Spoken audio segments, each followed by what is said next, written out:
Bíblia, se você trouxe aí, Atos, capítulo 7.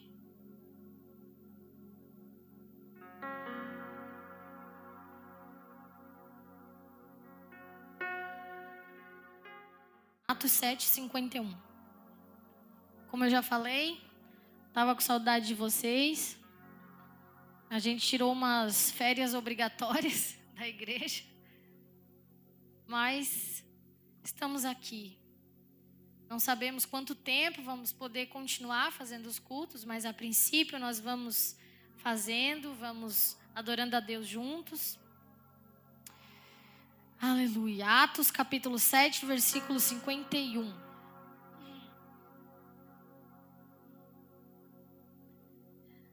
Essas palavras, quem está falando isso aqui é Estevão, um dos seguidores de Jesus.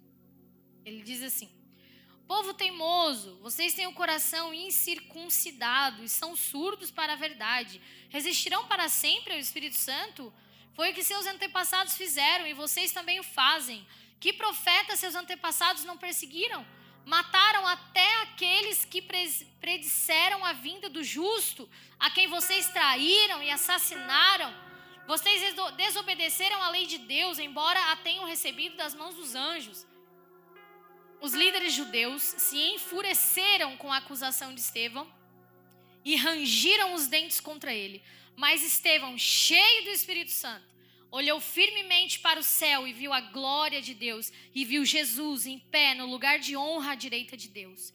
Olhem, disse ele, vejo os céus abertos e o Filho do Homem em pé no lugar de honra à direita de Deus. Eles taparam os ouvidos e aos gritos lançaram-se contra ele, arrastaram-no para fora da cidade e começaram a apedrejá-lo. Seus acusadores tiraram os mantos e os deixaram aos pés de um jovem chamado Saulo. Enquanto atiravam as pedras, Estevão orou: Senhor Jesus, recebe o meu espírito. Então caiu de joelhos e gritou: Senhor, não os culpes por este pecado. E com isso adormeceu ou desmaiou. Amém? O que a gente entende por essa palavra? A primeira coisa que a gente pode perceber, um pouquinho antes, lá no capítulo 6, vai falar sobre Estevão. Vai dizer que Estevão, homem cheio de graça e poder, realizava milagres e sinais entre o povo. Um dia, porém, alguns homens da chamada sinagoga dos escravos libertos começaram a discutir com ele. Eram judeus de Cirene, de Alexandria, da Cilícia e da província da Ásia. Nenhum deles era capaz de resistir à sabedoria e ao espírito pelo qual Estevão falava. Primeira coisa que a gente vê em Estevão: cheio da graça e do poder de Deus, cheio do Espírito Santo, sabedoria e a presença do Espírito Santo na sua vida. Era evidente. As pessoas não conseguiam nem debater com ele. Você percebe isso? Gente, os religiosos fariseus da época não eram qualquer pessoa. Eles sabiam a lei de cor. E eles não conseguiam debater com Estevão. Eles não resistiam à sabedoria de Estevão. Eles não conseguiam entender como é que Estevão falava daquele jeito. E aí, além de tudo isso, o cara ainda era usado para fazer milagres e coisas maravilhosas. E as pessoas começaram a conhecer Jesus através da vida de Estevão. Lembrando que aqui em Atos, Jesus já havia morrido e ressuscitado. Então isso é depois da morte e ressurreição de Jesus. Estevão estava lá pregando sobre Jesus, falando de Jesus, de sinais e maravilhas, sabedoria e palavra de Deus. E o fogo pegava. E aí, de repente, chega uma galera e começa a pensar: nós vamos ter que acabar com esse cara, porque não dá. As pessoas seguem ele. As pessoas estão conhecendo cada vez mais esse Jesus por causa da vida desse cara. O que a gente vai fazer? Já sei.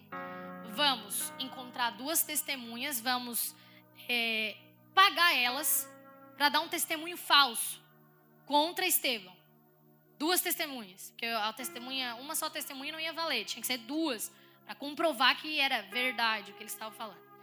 Eles compraram duas testemunhas e disseram: olha, tu vai lá e tu começa a falar para as pessoas que Estevão blasfemou contra Moisés, que era um cara muito importante para os judeus, né?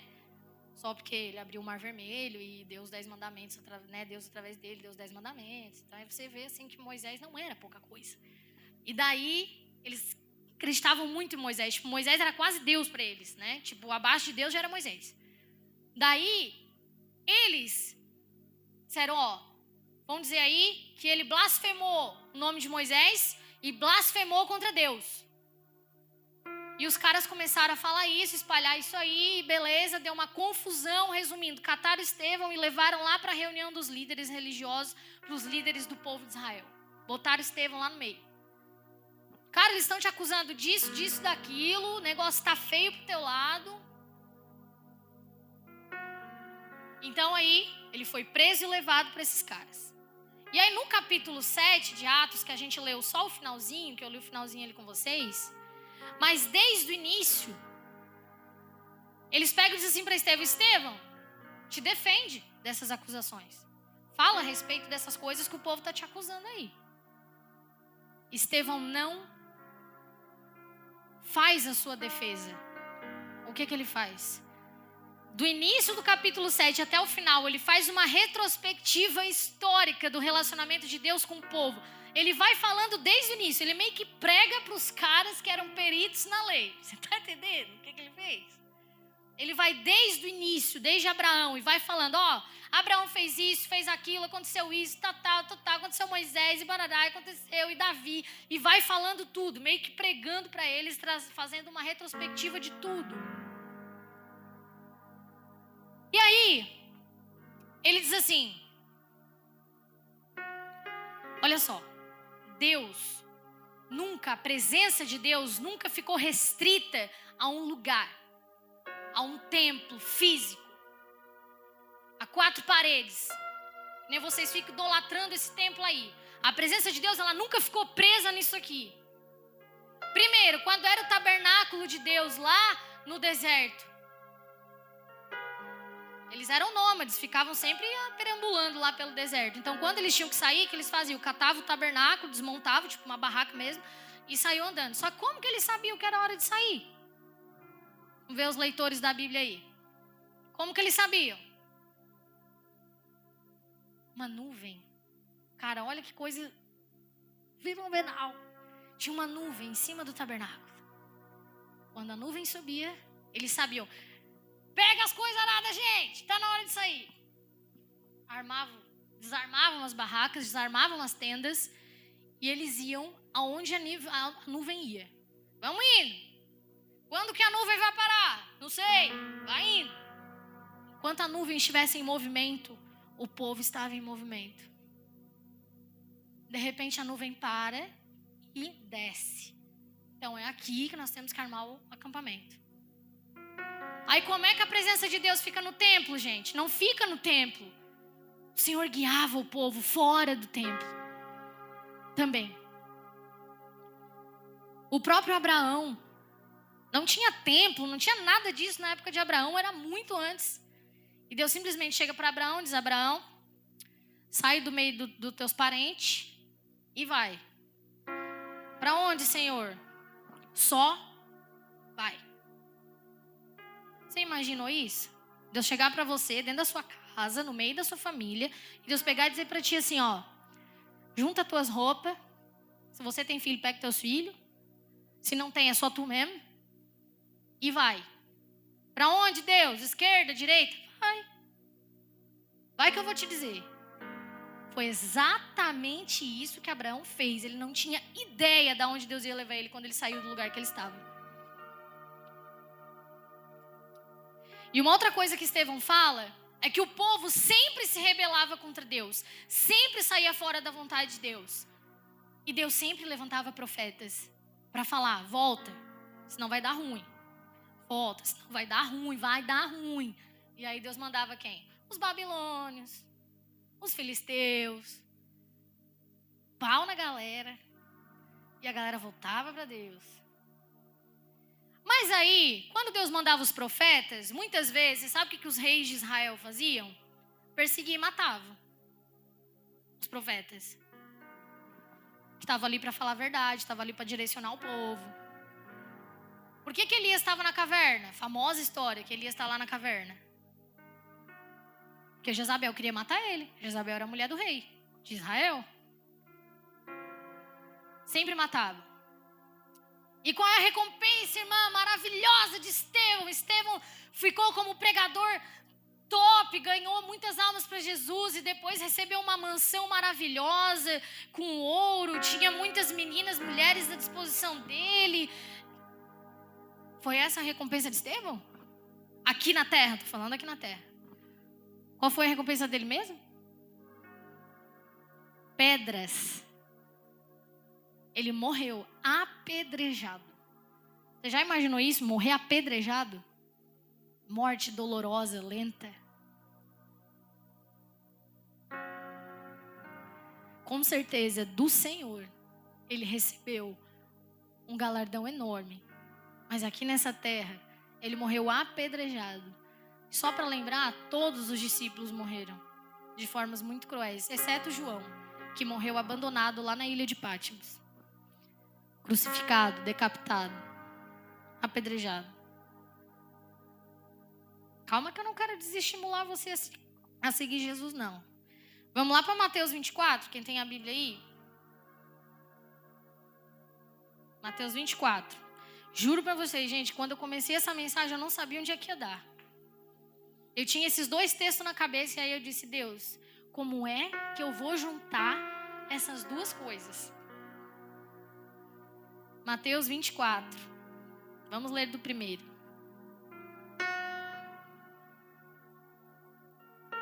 Amém? Podemos? Quando Jesus saía da área do templo, seus discípulos lhe chamaram a atenção para as diversas construções do edifício. Ele, porém, disse, estão vendo todas essas construções? Eu lhes digo a verdade, elas serão completamente demolidas, não restará pedra sobre pedra. Mais tarde, Jesus sentou-se no Monte das Oliveiras. Seus discípulos vieram até ele e em particular e perguntaram, diga-nos quando isso tudo vai acontecer, que sinal indicará a sua volta e o fim dos tempos? Jesus respondeu, não deixem que ninguém os engane, pois muitos virão em meu nome dizendo, eu sou o Cristo, e enganarão a muitos. Vocês ouvirão falar de guerras e ameaças de guerras, mas não entrem em pânico. Sim, é necessário que essas coisas ocorram, mas ainda não será o fim. Uma nação guerreará contra outra, e um reino contra outro, haverá fome e terremotos em várias partes do mundo. Tudo isso, porém, será apenas o começo das dores de parto. Então vocês serão presos, perseguidos, mortos. Por minha causa serão odiados em todo o mundo. Muitos se afastarão de mim e trairão e odiarão uns aos outros. Falsos profetas surgirão em grande número e enganarão a muitos. O pecado aumentará e o amor de muitos esfriará. Mas quem se mantiver firme até o fim será salvo. As boas novas a respeito do reino serão anunciadas em todo o mundo para que todas as nações as ouçam. Então virá o fim. Primeira coisa, eu fico imaginando, eu não sei vocês, mas quando estou lendo alguma coisa, eu fico imaginando na minha cabeça, né? Tá lá Jesus com os discípulos, estão andando lá pelo templo, saindo lá do pátio do templo. De repente os discípulos começam a olhar, nossa, mas esse templo, que aí já era um templo físico mesmo, construído, enorme, gigante. Nossa, mas que coisa linda isso aqui, gente, que coisa grande. O templo, para vocês terem uma ideia, na época de Salomão, ele foi revestido de ouro. As paredes, a arca, tudo. Como? As colunas, era revestido de ouro. Você imagina entrar num lugar desse, gente? E tipo, eles estavam vendo por fora, já saindo, e eles olhando, gente, que construção linda, que construção maravilhosa, né? Olha só. E eles falando, ô Jesus, tu já percebeu como é bonito esse templo? Como Jesus, olha, vou até ler. Está vendo todas essas construções, Jesus? Eu lhes digo a verdade, elas serão completamente demolidas. Não restará pedra sobre pedra. É como se Jesus estivesse dizendo para ele, gente, vocês estão andando comigo há tanto tempo, vocês não entenderam ainda que a presença de Deus, ela não fica presa a coisas físicas, vocês não conseguem entender isso? Cara, eu estou aqui com vocês, eu sou o Filho de Deus. E vocês estão presos a essas coisas que vocês podem tocar. Como assim? Não vai restar nada, isso aí vai cair tudo no chão, isso aí é pedra, isso aí... O que é o ouro perto do Filho de Deus?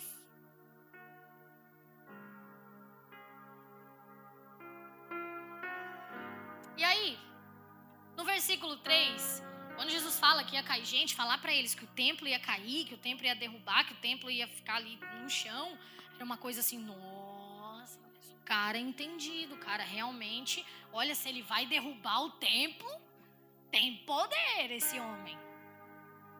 E aí no versículo 3 eles perguntam, Jesus, mas olha aqui, quando é que essas coisas vão acontecer? Tipo, o fim de tudo, o final dos tempos. E Jesus fala a respeito, um texto escatológico, um texto que fala a respeito do futuro, das coisas que iriam acontecer. Jesus começa a falar sobre o fim. Primeira coisa que Jesus diz, não se enganem. Não se deixem enganar. Vão vir muitos em meu nome, dizendo que sou eu. Muitos que vão falar em meu nome, mas que não é eu, não falam em meu nome. Não se enganem. Como é que a gente faz para não se enganar? Perguntando para vocês agora. Como é que a gente não é enganado? Conhecimento da palavra. Não tem outro jeito. Só isso? Não. Relacionamento com Deus também. E aí depois Jesus vai falando, olha, vai ter muita guerra, vai ter muita fome, vai ter muito terremoto, e terremoto em várias partes do mundo. Qualquer semelhança com a nossa atualidade não é mera coincidência. Realmente, muitas coisas que estão acontecendo são sinais da vinda de Cristo. Ah, irmã, então tu quer dizer que esse vírus, essa coisa louca aí, é porque Jesus realmente já está vindo? Eu não vou dizer que é um sinal imediato, mas é um resquício. É uma ponta. É um vislumbre. É algo que Deus, de vez em quando Deus faz isso com a humanidade, sabe? Primeira Guerra Mundial, Segunda Guerra Mundial, peste negra, gripe espanhola. De vez em quando acontece umas coisas doidas assim no mundo, que tipo, para todo mundo, e todo mundo fica, meu Deus, vai acabar o mundo agora. Por que Deus permite essas coisas? Para ver se o povo acorda. Para ver se a igreja acorda. Para ver se as pessoas lá fora acordam e pensam, meu Deus, sou milionário, dono de uma empresa multinacional, eu posso morrer amanhã. E aí, pessoas muito ricas, que têm muitas posses, vê as suas posses indo para o ralo e percebem que aquilo não é nada.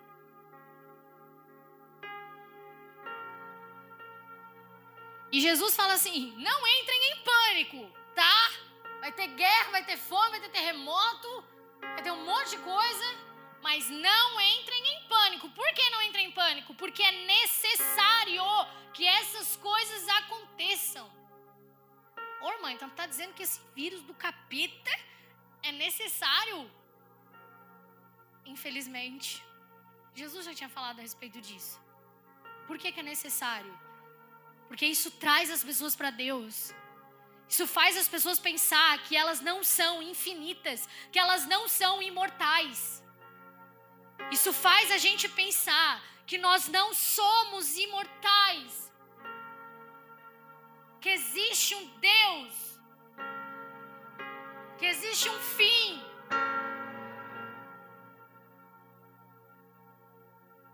E aí Jesus fala, olha, mas quando tudo isso aí acontecer, não é o fim, mas é apenas o começo das dores de parto.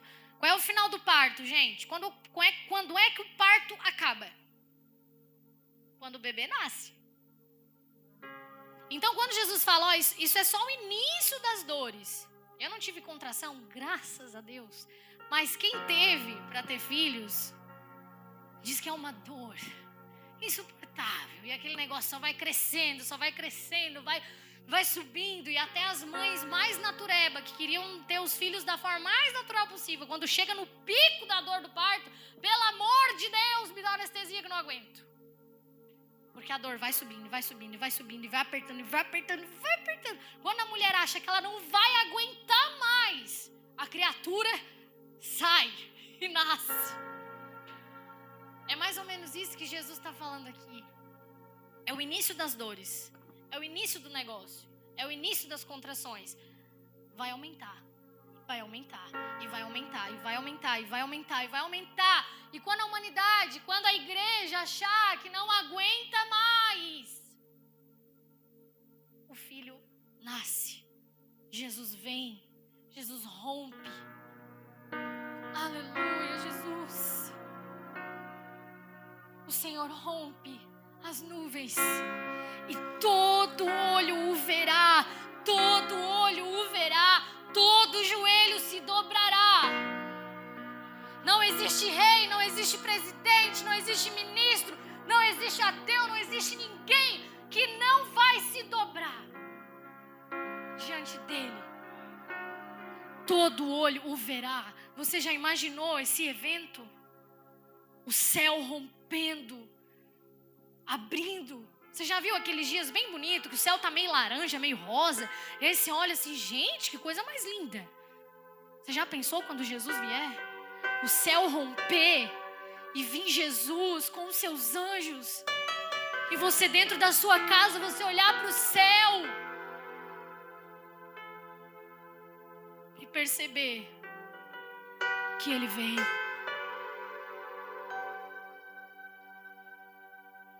Jesus ainda continua dizendo, ele diz, olha só, o pecado, ele vai aumentar muito, muito, muito.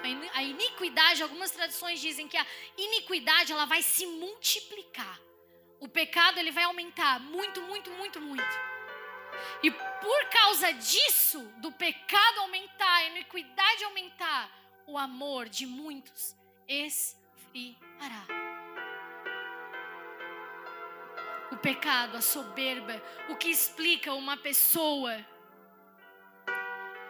roubar de muitas pessoas o seu sustento, senão a ganância pelo poder e não ter amor pelas pessoas que estão padecendo. O amor, o pecado se multiplica e o amor se esfria.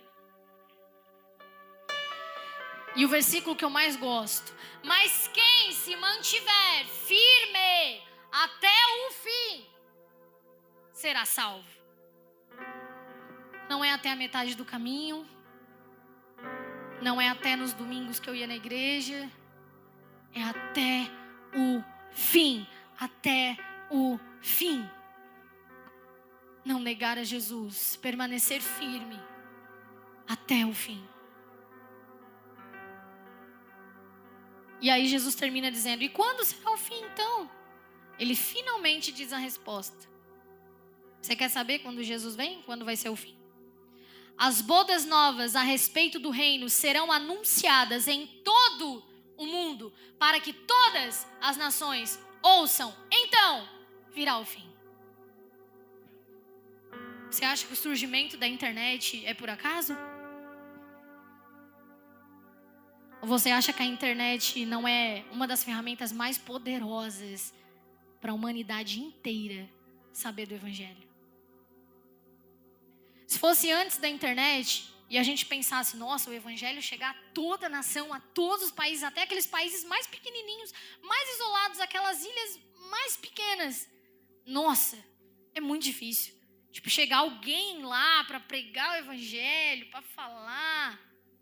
Aí quando apareceu a televisão, a galera já ficou ligada. Já é importante isso aí. Porque a televisão já é um meio de comunicação que não precisa estar lá pessoalmente. Agora com a internet, então, eu não posso dizer para você a data certa, o horário, o minuto, o segundo. Ó, Jesus vai vir no dia tal, do dia, não é, do mês tal, do ano tal. Eu não posso falar isso para você porque eu não sei. Mas uma coisa é certa. Quando todo o mundo tiver ouvido falar do Evangelho, da mensagem de Jesus, Ele vem.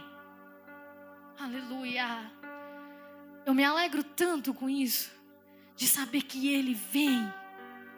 Você já parou para pensar o dia em que você se encontrar com Ele, pessoalmente, você vê Ele, cara. Se encontrar com Ele. Eu ouvi um pastor falando um negócio que eu fiquei pensando depois. Tipo, ele dizendo assim, cara, tem gente que acha, tipo assim, Jesus vai vir como, né, Maranata, ora vem, Senhor Jesus. Esse termo Maranata é um termo aramaico que significa bem isso. Ora vem, Senhor Jesus, vem, Senhor, vem, meu Senhor, volte, vem logo. Mas aí tem gente que pensa, tipo assim, não. Mas eu nem arrumei uma namorada ainda. Eu nem arrumei um namorado ainda. Eu nem casei. Eu nem tive filhos. Eu nem cheguei no emprego que eu queria. Eu nem terminei minha faculdade. Como se Jesus fosse uma interrupção dos nossos planos. Você já parou para pensar nisso? Irmã, então quer dizer que tu não tem mais expectativa de vida nenhuma. Eu tenho. Quero fazer muitas coisas, ainda quero cursar uma segunda faculdade. Estou longe de chegar no estágio da profissão que eu queria. Estou buscando chegar nesse lugar. Você não deve desistir dessas coisas, deve continuar. Só que você tem que estar preparado, cara. Se Jesus for vir daqui um segundo, você tem que estar querendo, por mais que, tudo bem, eu quero ainda, sei lá, quero ter outro filho, quero ter isso, quero ainda buscar aquilo. Beleza, tudo bem, mas Senhor, isso aqui é segundo plano. O primeiro plano é me encontrar contigo. O primeiro plano é tu vir. Se tu vir, acabou, beleza, vambora. Não quero ficar aqui. Não queira ficar aqui. Bota uma coisa na sua cabeça. O seu país, o seu lugar mesmo não é o Brasil. Você tem uma pátria celestial, não é daqui. Você não é daqui. E para encerrar, quero fazer uma pergunta para você. Como ficou a sua vida nesses últimos meses que não teve culto? Nesses últimos dias, semanas aí?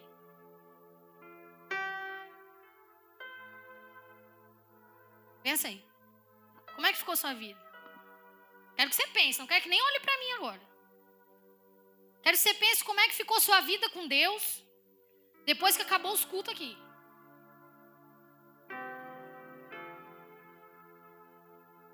Você depende da igreja para estar conectado com Deus? Você está dependendo da igreja, do culto, para estar conectado com Deus?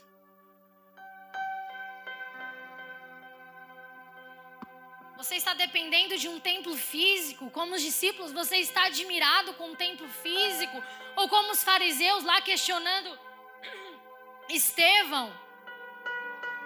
As leis, as coisas palpáveis, as coisas... E Estevão lá, tô nem aí pra ti, cara, eu tô vendo Jesus, entendeu? Pode jogar pedra, porque a primeira pedra que me matar vai me levar pra perto dele. Jesus estava vendo, Estevão estava vendo Jesus. Ele falou. Ele disse, olha, eu vejo os céus abertos e o Filho do Homem em pé. Olha só o que eles fizeram, eles taparam os ouvidos. E aos gritos lançaram-se contra ele. Foram para agarrar ele, para matar ele. E ele tinha acabado de dizer, cara, eu estou vendo Jesus. Ele está à direita de Deus.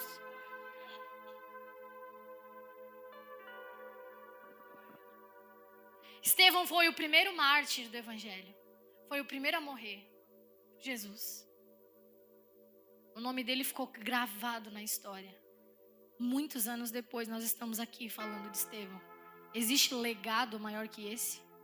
Existe riqueza que se compare a isso?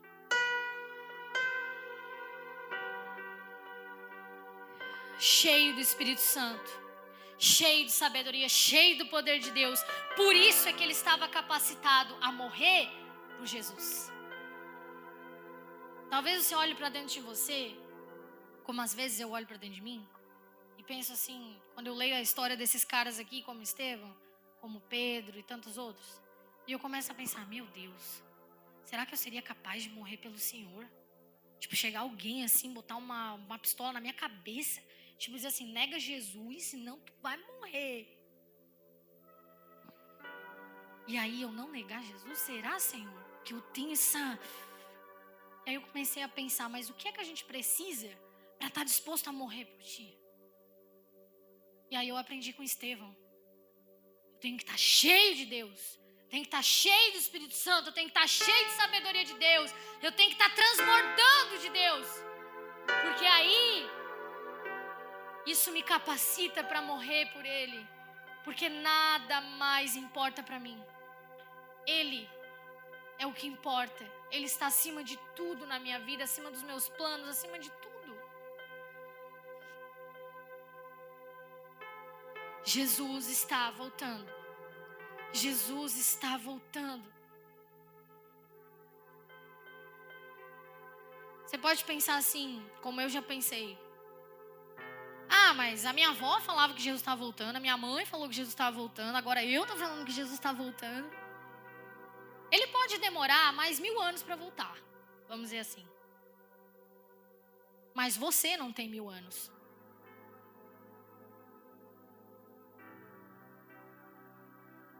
Você não tem 1000 anos, eu não tenho 1000 anos. O nosso tempo é limitado. E o que nós temos feito com a nossa vida? Agora que esse corona aí mesmo que reduziu. Já era pouco. Agora ficou quase nada.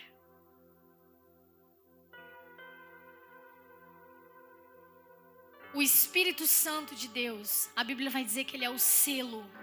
Ele é a marca que está em você, que te garante o céu. Você sabia disso? A palavra de Deus diz que o Espírito Santo, ele é o selo, é como se fosse um carimbo no seu peito, dizendo, pertence a Deus. Tem o Espírito Santo? Pode subir. Morreu com o Espírito Santo? Pode subir. Morreu sem o Espírito Santo? Pode descer. Deus quer usar você. Fique em pé, nós já vamos orar. Deus quer usar você como uma flecha para atingir um alvo. A pergunta que não quer calar é: você quer? Você deseja ser usado por Ele? Viver coisas inacreditáveis? Viver doideiras, loucuras que o mundo não acredita? E aí, gente, se apenas alguns meses longe da igreja, longe desse templo físico, o qual Deus não está preso, já foi suficiente para te afastar do propósito de Deus? Para te afastar do amor de Deus? Será que já não é hora de começar a mudar as atitudes? Para que tenha uma mudança real na sua vida? Real. Não estou falando de mudança de domingo, que muda domingo, segunda tá tudo a mesma coisa. Não estou falando mudança de domingo, eu estou falando mudança real. Eu quero orar com você.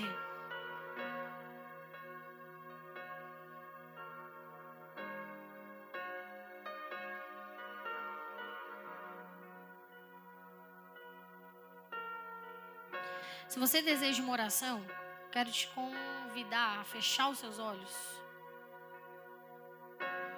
Eu ia convidar para vir na frente, mas não pode. Mas eu ia te convidar a fechar os seus olhos. E se essa palavra falou com você, o que eu tenho certeza que falou, porque foi Deus que me deu essa palavra. Deus me deu um texto lá do fundo lá e outro lá do outro lado. E eu disse, Deus, como é que eu vou conectar essas duas mensagens? Mas depois eu vi que era Deus mesmo, porque o negócio deu certo.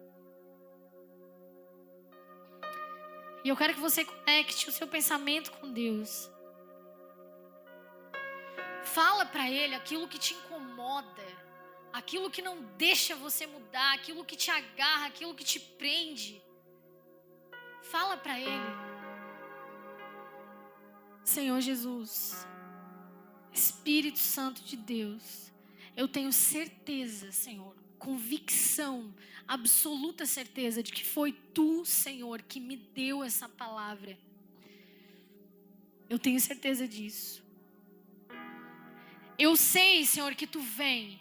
Eu sei que Tu vai voltar. Eu sei que o Senhor vai levar a Sua igreja. Como a palavra diz, o Senhor vai arrebatar. O Senhor vai tirar com mão forte a Tua igreja dessa terra, Senhor. Eu creio nisso. Creio e espero por esse dia. E eu te peço, Senhor, cada um que está aqui, que ainda não tem certeza, Senhor, se a sua alma está carimbada pelo Espírito Santo, que o Senhor venha tocá-los agora. Espírito Santo, a minha parte eu fiz, eu trouxe a tua mensagem, eu trouxe a tua palavra, aquela que o Senhor pediu, aquela que o Senhor colocou no meu coração. Mas agora, Senhor, é a tua parte. Espírito Santo de Deus, aquele que capacita, aquele que convence a gente das coisas que precisamos melhorar, das coisas que precisamos mudar. Espírito Santo de Deus, é a Ti, Senhor, que eu peço, no nome de Jesus, cada coração que desejar, Senhor, estar mais perto de Ti, que desejar mudar, Senhor, algumas das suas atitudes, eu te peço, Senhor, nesse momento, toca, Espírito Santo, toca, Senhor. Toca, Senhor, em nome de Jesus, em nome de Jesus. Em nome de Jesus, em nome de Jesus. A porta da casa mais simples, que o anjo da morte não entra. A estrada que corre por mar, rocha que mata minha sede é você.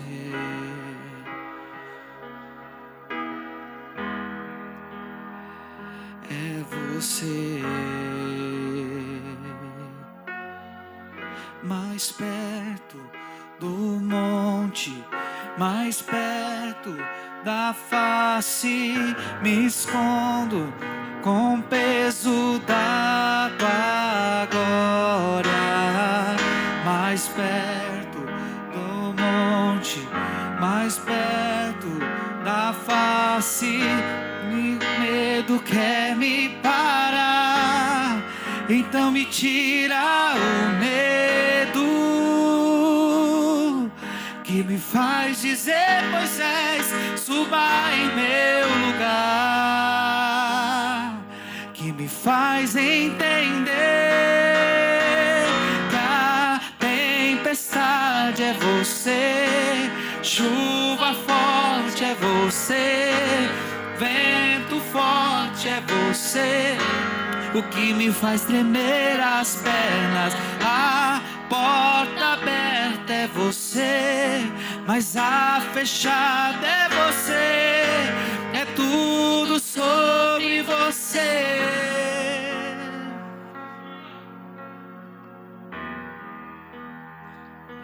Eu gosto muito dessa música, que ela fala de um momento em que o povo de Israel era para ter conhecido Deus de uma forma mais íntima, de uma forma mais intensa. Era para eles ter se achegado. Mas quando a glória de Deus cobriu o monte, eles tiveram medo. Medo do desconhecido. Medo do que iriam viver. Medo do que Deus tinha. Eles tinham medo. E aí eles disseram: não, faz o seguinte, Moisés, vai no nosso lugar, porque a gente não quer. E eles perderam e deixaram de experimentar o mais de Deus, o que de maior Deus tem. Eu não quero que vocês percam isso. Eu quero que vocês encontrem o monte, cheguem diante da face de Deus, e cheguem mais perto de Deus. Por isso que a música diz: o vento forte é você, a tempestade é você, o que me faz tremer as pernas é você, a porta aberta é você, mas a fechada também é você. Se você coloca isso na sua vida diante de Deus, Ele vai agir para que a sua vida se aproxime cada vez mais dEle. Vão vir tempestades mandadas por Deus às vezes, vão vir dificuldades, mas que elas vão te aproximar de Deus. Não é isso que a gente está vivendo? Aleluia. Amém?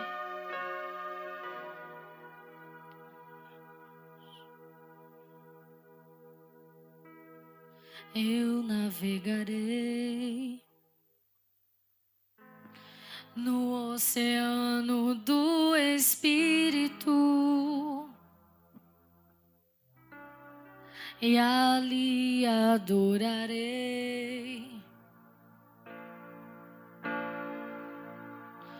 ao Deus do meu amor.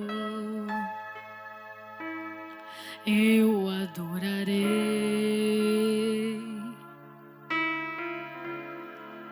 ao Deus da minha vida, que me compreendeu sem nenhuma explicação.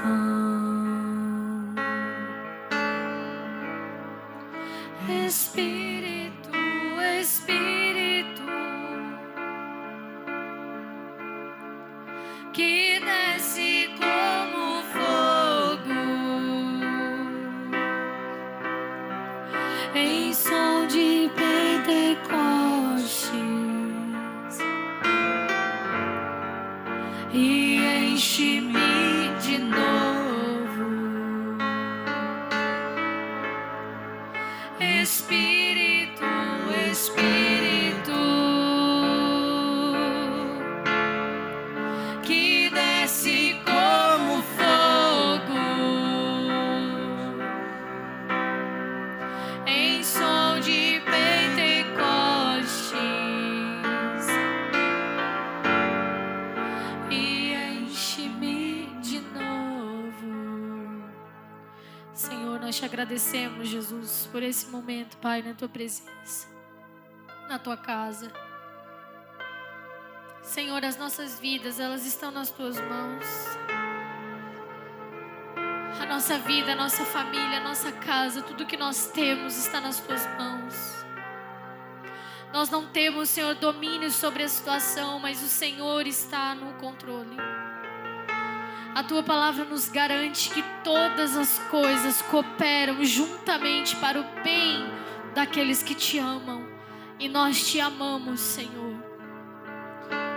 Deus, eu te peço que essa palavra, Senhor, que ela fique, Senhor, fixada, que ela fique, Senhor, literalmente pregada, Senhor, no coração e na mente de cada um que ouviu essa noite. E que ela possa guiá-lo, Senhor, por muitos dias. Em nome de Jesus, em nome de Jesus. Amém. Aleluia. Você pode aplaudir o nome do Senhor? Glória a Deus. Tome seu assento, só vou dar alguns recados.